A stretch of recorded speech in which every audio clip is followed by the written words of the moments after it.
preparando este breve video para darles a ustedes algunos eh, tips a tener en cuenta cuando preparen el final de estrategias, lo fuimos haciendo en base un poco a la interacción que tenemos con ustedes el día del final, quienes tienen una instancia exitosa, donde vemos también un trabajo de reelaboración de contenidos y por supuesto también a quienes no logran hacer eso y quienes tienen una instancia de final mala.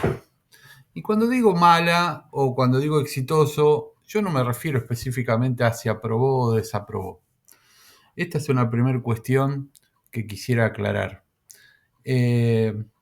Todo este video se va a tratar de algunas cuestiones, algunas ideas y, por qué no, alguna sugerencia acerca de cómo preparar el final para que sea exitoso. Y que sea exitoso, a nuestro entender, es que permita una integración, un poder cerrar la cantidad de contenidos y conocimiento que hemos trabajado a lo largo de todo un cuatrimestre de una manera enriquecedora, de una manera que podamos llevarlo a poder entender todo lo aprendido, todos los contenidos, como posibles de ser transformados y puestos al servicio de la intervención psicopedagógica. De eso se trata este video, de eso se trata todo lo que vamos a sugerir. No es para que apruebes el final nada más. Si quieres para aprobar el final nada más, bueno, ahí habrá que ir a buscar otras recetas mágicas o habrá que, no sé, cruzar los dedos para tener suerte y esas cosas que se suelen decir, ¿no? Pero este video no se va a tratar de eso, se va a tratar de tener una instancia de final exitosa. Y eso es mucho más que sacarse un 4, un 6 o un 8. Nosotros queremos que en esta instancia las futuras psicopedagogas logren tener una visión general de todo lo que fuimos trabajando a lo largo del cuatrimestre, logren hacer una articulación, una reconstrucción superior, ¿no? Porque desde ya para nosotros la bibliografía es solo una base, un primer paso. Así que para nosotros lo primero que quisiéramos conversar con ustedes es el hecho de tener oportunamente definido en qué llamado ustedes se van a presentar. Y acá surge esto de, bueno, terminé de cursar, al llamado siguiente, ¿me puedo presentar? Entonces ahí suelen aparecer como a veces fantasmas en términos de, no, esta materia no te podés presentar porque es mucha, porque es muy larga. No, esta sí te podés presentar porque tal cosa y tal otra. A mí me parece que la razón fundamental que uno debe tomar a la hora de decidir en qué llamado se va a presentar está absolutamente de la mano de la calidad de cursada que uno hizo. En nuestra materia, estrategias para el abordaje de las dificultades del aprendizaje, esto es fundamental, porque nuestra materia, en principio, a diferencia de todas, tiene una práctica preprofesional en un campo real. Ustedes van a ir a hacer una práctica en una escuela, van a trabajar con niños, no es un trabajo práctico eso. Entonces, a nosotros se nos brinda esta posibilidad de que simultáneamente que estamos trabajando con ustedes conceptos psicopedagógicos que se articulan con otros marcos también teóricos, como por ejemplo ciertos paradigmas que vamos a trabajar, se encuentran ustedes con la posibilidad de llevar todo eso al campo de la vivencia, al campo de la práctica, ¿sí?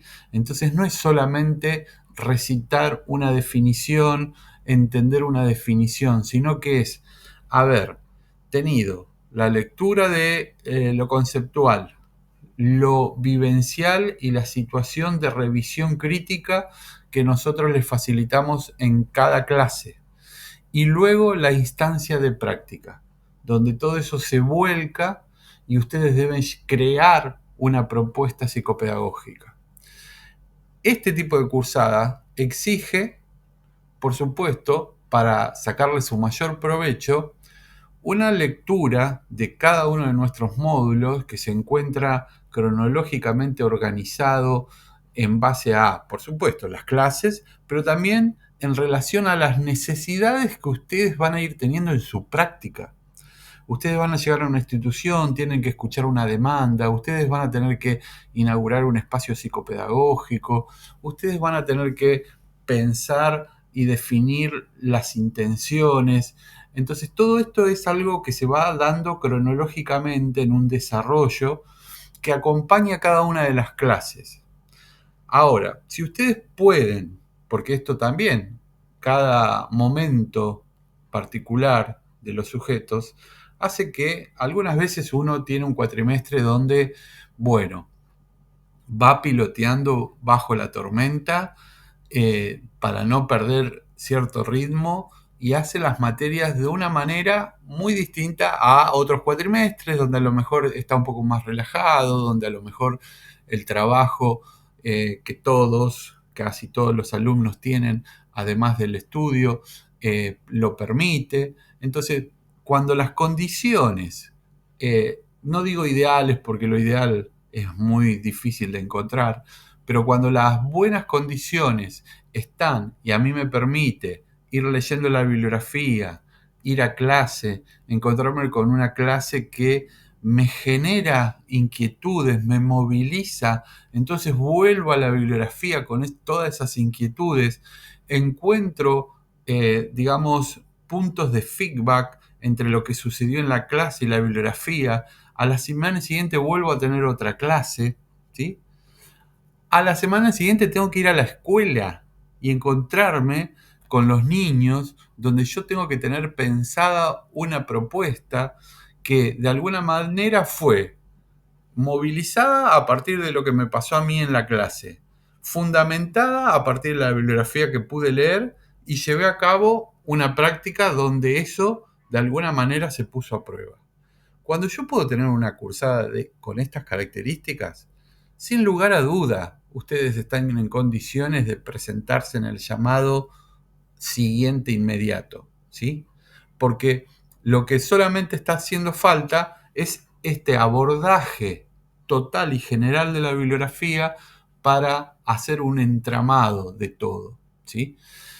Distinto es cuando, bueno, uno estuvo ahí con todo, de alguna manera, en lo mínimo, haciendo las entregas, corriendo, viendo, preguntando qué pasó en la clase pasada, comprando el módulo cuando ya se terminó de trabajar, comprando el módulo porque viene el parcial, entonces me tuve que poner a leer porque viene el parcial, no porque yo iba siguiendo cada clase.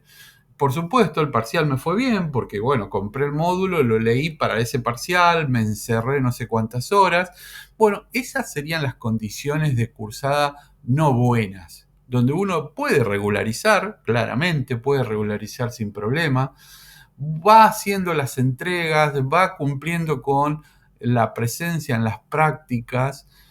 Ahí tenemos una cuestión ética muy importante a revisar, pero realmente eso queda siempre en manos de cada estudiante, cómo lleva adelante con responsabilidad y respeto hacia esos niños la propuesta que tiene que presentarles cada semana.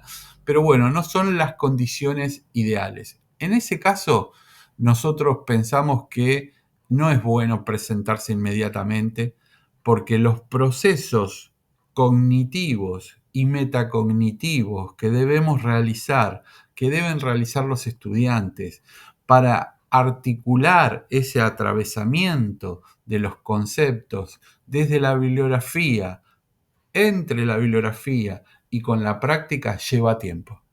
Entonces, si la cursada no fue una cursada amena en el sentido de haber sido cómoda y la pudimos transcurrir con las características que acabo de mencionar, yo diría que deben tomarse más tiempo para ir haciendo todo este proceso, que no lo pudieron hacer en la cursada, darse los momentos y los tiempos para que todo eso se vaya dando cognitivamente en términos de una construcción, ¿sí?, cognitiva.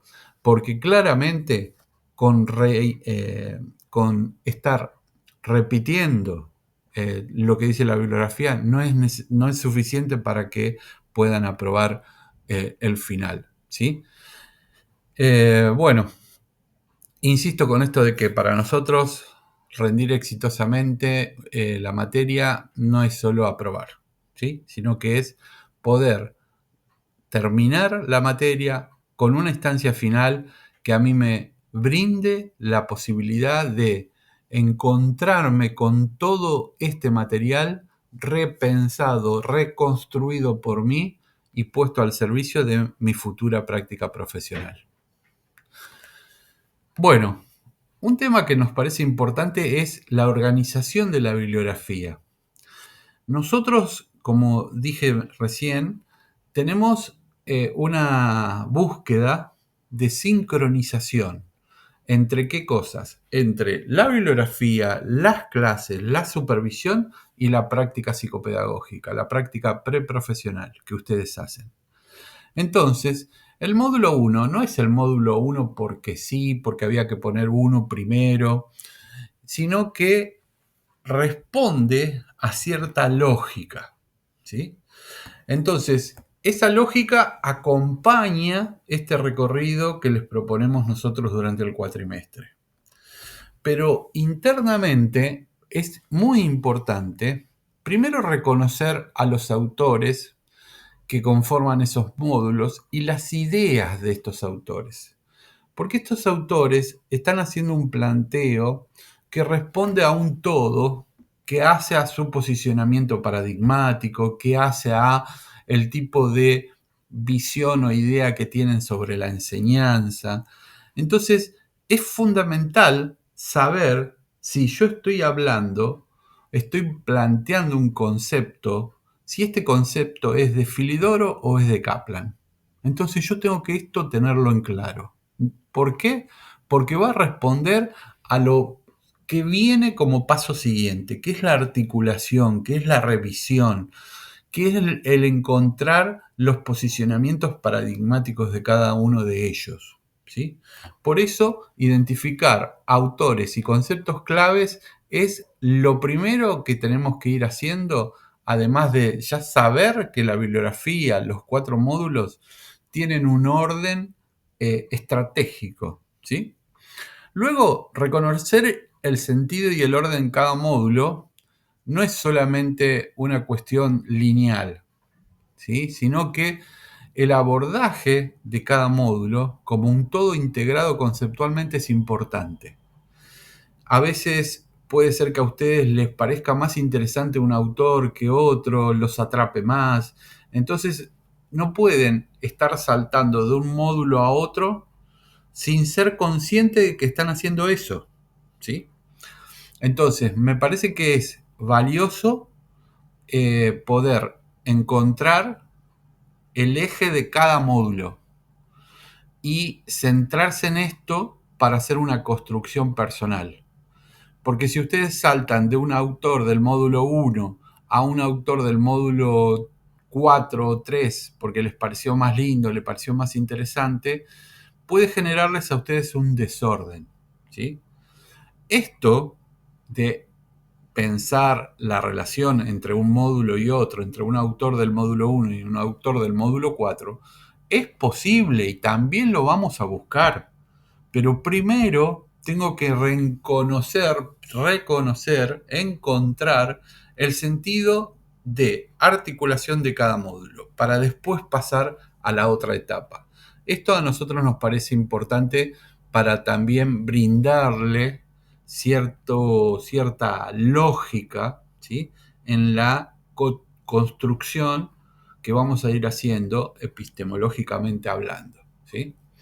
Y bueno, finalmente, cuando busquemos esa articulación de lo que dice Filidoro en el primer módulo con lo que dice Janín en el cuarto módulo, ahí sí lo vamos a hacer, pero vamos a tener un marco que va a ser la propia práctica psicopedagógica.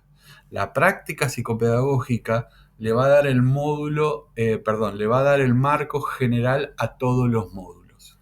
Así que bueno, dejo estas ideas para que ustedes las tengan presente a la hora de encontrarse con estos módulos, los 4 módulos bibliográficos, y no solo los vean desde una cuestión cuantitativa, ¿sí?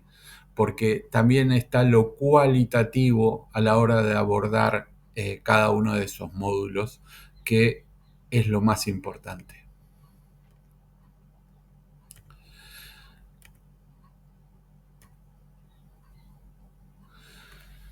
Ahora, una pregunta que me gustaría compartir con ustedes, que ustedes se puedan hacer, es sobre la eficiencia en la forma que ustedes tienen de estudiar.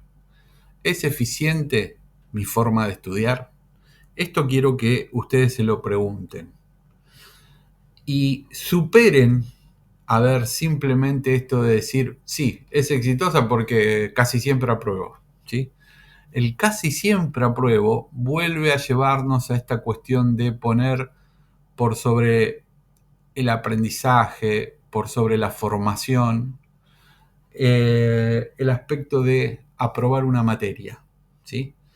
Estamos ya prácticamente en el tramo final, ustedes están a punto de ser colegas, ser psicopedagogas. Entonces, vuelvo a plantearles a quien esté mirando este video pensando que le voy a dar tips para aprobar, bueno, deje de mirar el video, déjelo nomás porque no van a encontrar eso. Acá estamos buscando la manera de que una instancia como la preparación del final y después la presentación al final sea algo valioso para mi formación, ¿sí? Después, aprobaste, perfecto, buenísimo, debería ser lo lógico. Desaprobaste, bueno, habrá que revisar por qué desaprobaste y en todo caso encontrar en esa desaprobación los ajustes que necesita tu forma de estudiar, ¿sí? Porque cuando hablamos de la forma de estudiar, tenemos que tener en cuenta que eso está fuertemente ligado a primero qué materia voy a estudiar. Porque eso modifica un montón, modifica de raíz las condiciones. Quizás para una materia tu forma, tu modalidad, la misma que venís usando hace mucho tiempo, es exitosa, pero para otras materias no lo son. Por ejemplo, desde ya que el leer, subrayar y resumir, ¿no? La esencia de el estudio, no lo vamos a cuestionar, pero sí vamos a ponerlo bajo la lupa, ¿sí? No le voy a decir a nadie como sugerencia eso, ¿no? No le voy a decir, mirá, para estudiar tenés que leer, subrayar y resumir. No le voy a decir eso porque me parece algo absolutamente básico. Pero sí lo que le voy a decir es, por favor, revisá, evalúa críticamente esto que estás haciendo y cómo lo estás haciendo, cómo lees, cómo subrayás y cómo resumís. El leer muchas veces cae en lo mecánico, entonces hace 3 horas que estás leyendo y de golpe te detenés y decís, los últimos 20 minutos no sé qué estaba leyendo, ¿sí? Entonces ahí se entrecruza cierta cuestión importantísima a la hora de que revisemos qué es el leer, ¿sí? Leer tiene que ver con el comprender, no tiene que ver con la decodificación. Eso justamente es lo que van a tener que estudiar ustedes en el módulo 2 de nuestra materia. ¿Qué es leer? ¿Qué es escribir? Porque muchas veces nos han inculcado leer como o escribir como el uso de un código. Y muchas veces cuando nos ponemos a estudiar, aflora esto. Entonces, nos ponemos a estudiar. Entre paréntesis, nos ponemos a leer.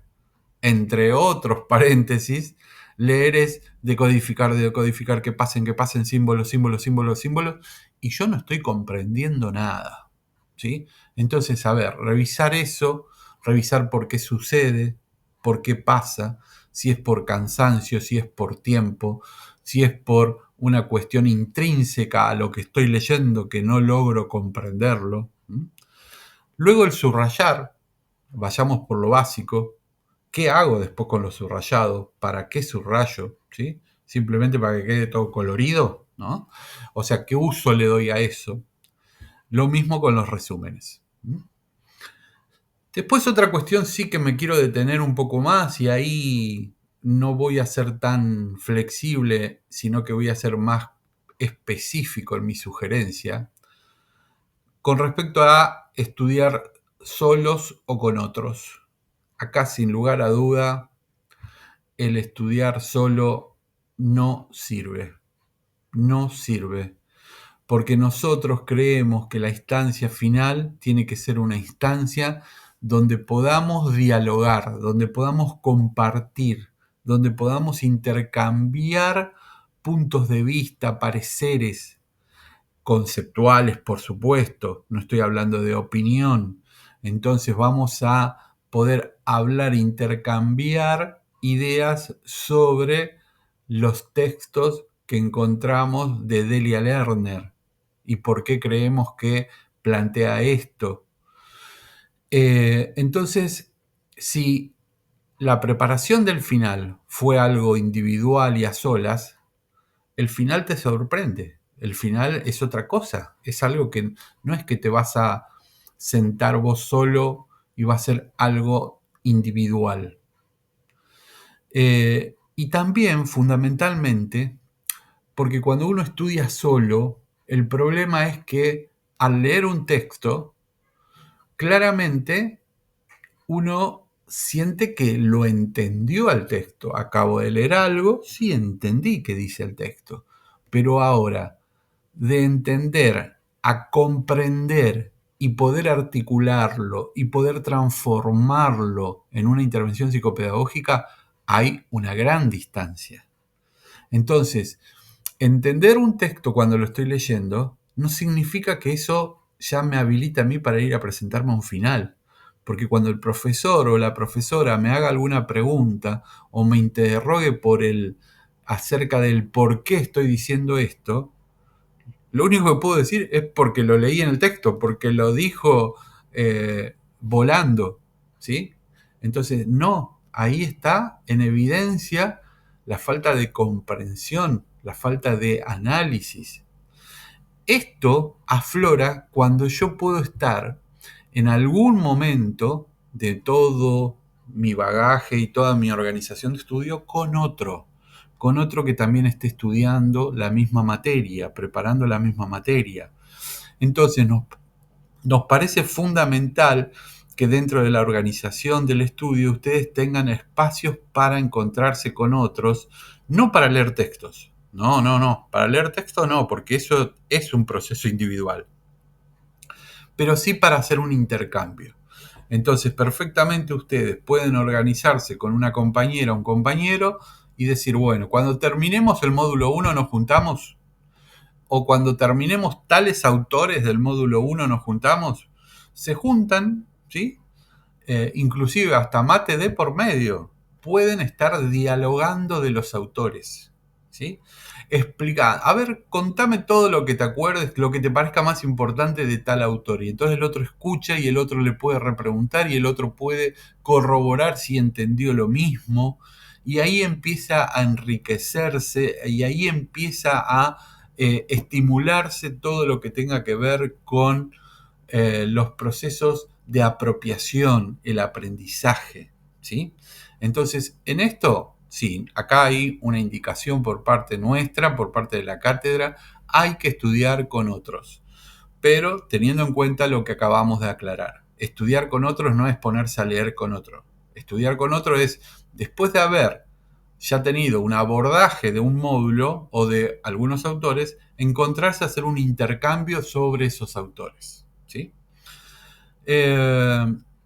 Algo puntual y específico también de esta materia es que es necesario relacionar los conceptos. La relación de los conceptos es fundamental para poder pensar la intervención psicopedagógica. Entonces, la intervención psicopedagógica, qué hacer ante determinada situación, no la van a encontrar escrita en un texto, pero sí, a partir de la lectura de los distintos textos, ustedes podrán elaborar, crear esa intervención única, particular y específica.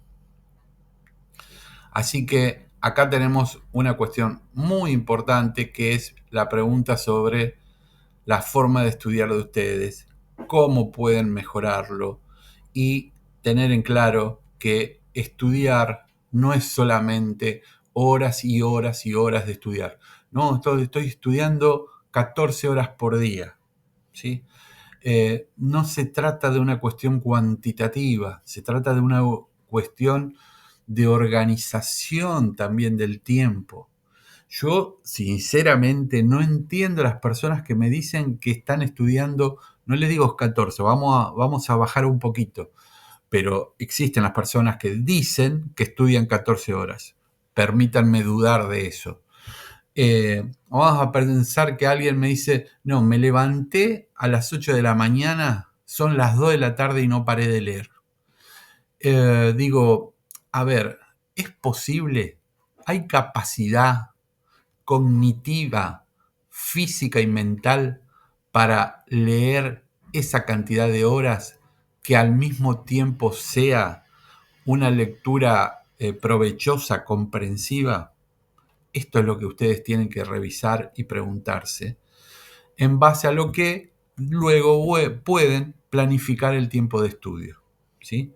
Entonces el tiempo del estudio se debe planificar. Yo no puedo concebir a alguien que me diga, estuve 6 horas de corrido leyendo. A ver, vamos a suponer que hay alguien que sí tiene la capacidad atencional, mental y física para leer 6 horas. Bueno, vamos a aceptar eso. Pero lo que ocurre es que es muy pobre su forma, su estrategia de estudio. Solamente lee 6 horas leyendo. Entonces, primero dudo de la posibilidad de leer tantas horas. Y vamos a dejar eso de lado. Vamos a considerar que alguien sí puede hacerlo. La verdad, tiene una muy pobre forma de estudiar. Tenemos que poder hacer algo con los textos, no solo leerlo, no solo subrayar y hacer resúmenes. ¿Qué más podemos hacer? Bueno, lo que podemos hacer es extraer preguntas. ¿Qué preguntas me puedo hacer yo de un texto después de haber leído, después de haber comprendido el texto? Yo tengo que poder ser capaz de hacerme preguntas sobre ese texto, que el texto conteste, por supuesto, y por qué no algunas también que vayan más allá del texto, ¿no? Y que dejen abierta la posibilidad de articular con otros. Pero la forma interesante de abordar un texto después de haberlo estudiado, no digo de arranque, es revisar, evaluar, autoevaluarnos si somos capaces de elaborar preguntas, ¿no? Entonces, si por ejemplo, después de leer el texto de Slemenson, Subjetividad, Infancia y Educación, yo puedo hacer preguntas. ¿Qué consecuencias tiene para un alumno no lograr instalarse en el presente escolar? ¿Qué relación hay entre la rigidez en la relación con los objetos sociales y las dificultades escolares? ¿Por qué se considera necesario un posicionamiento dialógico entre docente y psicopedagogos? ¿Cómo define Slemenson el aprendizaje humano desde una perspectiva